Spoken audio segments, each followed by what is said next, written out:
kim trai bàn nét cao bờ tay cha mình nhiều bằng nét nước em mê cao mở tay nhập ai để bàn nét cao mở tay đã lẽ ăn đây này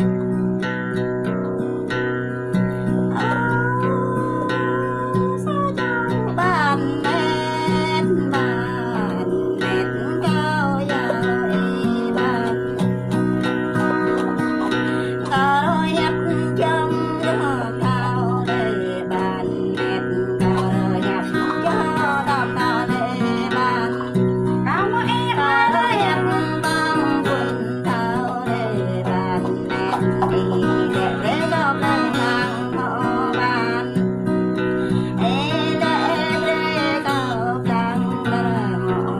Ghiền Mì Gõ để không bỏ lỡ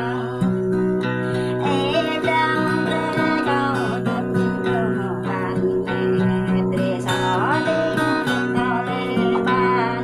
hấp dẫn.